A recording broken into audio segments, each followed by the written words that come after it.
ఏమిరా బాలరాజు, ఏమిరా ఉపయోగం దేశానికి నీ వల్ల? ఏదన్నా పని చేసుకోరా. హలో హైదరాబాదీస్, ఎప్పుడు ఎంజాయ్ చేయడానికి ఎగ్జిబిషన్ కి వెళ్ళాను. నేను for the first time luck test చేసుకోవడానికి వెళ్ళాను. లక్ ఏంటా అనుకుంటున్నారా? వీడియో మొత్తం చూడండి, మీకే అర్థమవుతుంది.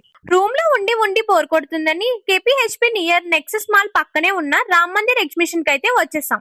వచ్చాకే తెలిసిందండి, ఇక్కడ రామ్ మందిర్ థీమ్ మాత్రమే కాదు, లోపల Titanic and waterfalls theme కూడా ఉన్నాయని. ఎంట్రీ టికెట్ జస్ట్ 200 మాత్రమే, కానీ లోపల ఎక్స్పీరియన్స్ కి మనం ఎంత ఇచ్చినా తక్కువే. రామ్ మందిర్ అయితే చాలా పీస్ఫుల్ గా ఉంది, పెద్దవాళ్ళకి చాలా నచ్చేస్తుంది. పిల్లల్ని ఎక్కడ డిసప్పాయింట్ చేయకుండా Titanic and waterfalls themes కూడా కిరాక్ ఉన్నాయి. అండ్ బోర్ కొట్టకుండా గేమ్స్, రైడ్స్, షాపింగ్ చేయడానికి అన్లిమిటెడ్ షాప్స్ కూడా ఉన్నాయి. నేను మా అక్క వాళ్ళ పాపకి మినీ కిచెన్ తీసుకున్నా, 150 రూపీస్ అంట. ఇంకా లక్ విషయానికి వస్తే అయోధ్య రామ్ మందిరం కి up and down free tickets ఇస్తున్నారు. ఎలానా అంటే ఎవ్రీ మండే వీళ్ళు లక్కీ డ్రా తీస్తారు, అందులో విన్ అయిన లక్కీ విన్నర్ కి ఫ్రీ టికెట్స్ ఇస్తారు. టైమింగ్స్ వచ్చేసి 4 PM to 11 PM. సో ఇంకా లేట్ చేయకుండా వెంటనే వెళ్ళి విజిట్ చేసేయండి. See you guys.